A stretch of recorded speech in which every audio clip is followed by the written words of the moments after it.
Oke, Assalamualaikum warahmatullahi wabarakatuh. Baik teman-teman, hari ini kita akan belajar mengenai pemrograman dasar. Jadi, dalam pemrograman dasar, kita akan mempelajari tentang C++.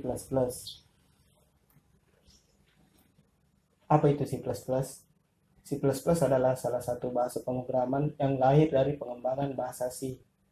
Jadi, teman-teman yang harus ketahui sebelum adanya C++ ini, ada juga pemrograman bahasa C yang lebih dulu lahir sebelum adanya C++ ini. Nah, itu yang menyebabkan sintaks dari C++ ini seperti bahasa C. Jadi singkatnya teman-teman, jika kalian sudah tahu beberapa bahasa dari C, maka otomatis teman-teman akan juga banyak tahu mengenai C++ ini. Kemudian struktur dasar C++. Dari struktur dasar C++, teman-teman yang harus ketahui yang pertama yaitu adanya include. Jadi include ini mendefinisikan library atau pustaka apa saja yang akan digunakan dalam program. Library bisa kita anggap sebagai program lain yang ingin kita gunakan dalam program kita. Jadi library ini seperti halnya dengan suku cadang atau buku-buku yang ingin kita gunakan dalam membuat program nanti. Dan yang kedua yaitu namespace. Maaf teman-teman, tulisannya itu salah.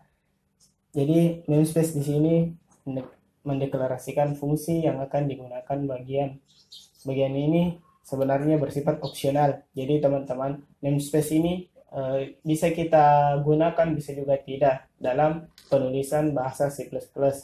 Tapi untuk pemula biasanya harus menggunakan namespace ini. Dan yang ketiga yaitu fungsi. Jadi di fungsi ini kita akan mengisikan kode-kode yang akan dijalankan program. Untuk lebih jelasnya, langsung kita ke praktiknya.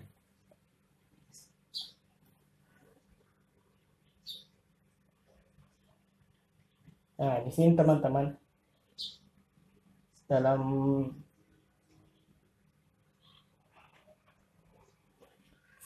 aplikasi yang kita gunakan yaitu dev C++. Jadi teman-teman bisa mendownloadnya di internet, lalu menginstalnya. Ya, langsung saja kita lanjut. Jadi fungsi struktur include itu seperti ini teman-teman. Jadi biasanya di sini dituliskan include usestring. Usestring ini library yang biasanya memanggil fungsi-fungsi lainnya seperti cout dan namespace std. Usestring di sini bisa juga diganti jadi conio, home, dan lain-lain. Nah, ini yang disebut dengan struktur include. Dan yang kedua, namespace. Jadi teman-teman, struktur data yang kedua yaitu namespace. Kita menggunakan std di sini karena kita akan menggunakan fungsi cout. Jadi std ini di dalamnya ada juga cin atau bahasa lainnya yaitu memasukkan, dan cout itu mengeluarkan. Dan yang ketiga yaitu struktur main. Ya, di main inilah kita akan menuliskan program kita. Jadi teman-teman yang harus kalian ketahui juga, dalam setiap penulisan perintah di C++ itu harus diakhiri dengan titik koma seperti using namespace ini. Jadi kita harus menggunakan titik koma. Nah, timbul pertanyaan, kenapa di atas tidak digunakan titik koma? Ya, karena di atas ini bagian header, dan headernya itu pada bagian include tidak digunakan titik koma. Nah, lanjut teman-teman. Nah, penulisan main yang benar adalah seperti ini. Jadi teman-teman, jika ingin menuliskan fungsi main, nah di sini inilah tulisan yang benarnya. Dan cout berarti mengeluarkan atau mencetak. Jadi dalam penulisan siot juga harus diikuti dengan tanda panah ke kiri. Sebaliknya, jika ini menggunakan fungsi sin, kita menggunakan panah ke kanan. Nah, tapi kita hanya menggunakan siot dulu untuk kali ini. Kemudian, kata yang ingin dikeluarkan atau karakter yang ingin dikeluarkan. Jadi teman-teman, di setiap penulisan bahasa C++ untuk menginginkan suatu karakter tercetak atau ingin dikeluarkan dalam program, nah kita wajib menggunakan tanda petik 2 seperti pada di samping kata hello world ini. Kemudian tutup dengan titik koma biasanya, tapi di sini kenapa ada tanda ke kiri lagi? Karena untuk mempersingkat penulisan. Jadi teman-teman bisa saja di sini kita hapus dan ENDL-nya itu kita pindahkan ke bawah. Nah, ENDL ini sendiri berfungsi untuk memindahkan kursor ke bawah. Nanti teman-teman akan pelajari di pertemuan selanjutnya.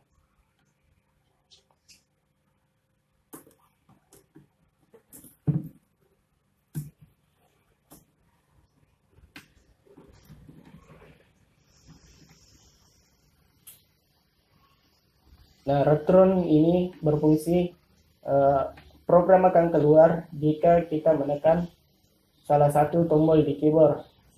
Jadi biasanya jika tidak menggunakan return ini, jika program dijalankan maka programnya setelah dijalankan programnya itu akan langsung tertutup otomatis. Tapi jika menggunakan return maka program tidak langsung tertutup. Namun jika ingin menutup programnya, kita tinggal menekan salah satu tombol di keyboard. Bagaimana cara menjalankan program yang telah kita tulis? Caranya mudah teman-teman, yaitu kita tinggal memilih di menu execute, lalu compile and run. Nah teman-teman, setelah di compile and run di sini, maka programnya akan berjalan seperti yang ada di layar ini. Jadi perintahnya itu cout hello world, atau dalam bahasa sehari-harinya keluarkan atau cetak hello world. Jadi program akan mencetak hello world.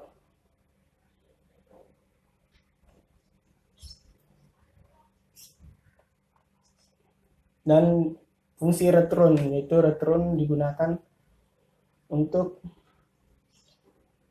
agar program tidak langsung berakhir saat setelah dijalankan, namun kita akan menekan tombol apapun untuk melanjutkan atau menutup dari program. Ya, begitu saja teman-teman untuk pengenalan program dari C++ ini. Lebih dan kurangnya mohon dimaafkan. Wabillahi taufiq wal hidayah. Assalamualaikum warahmatullahi wabarakatuh.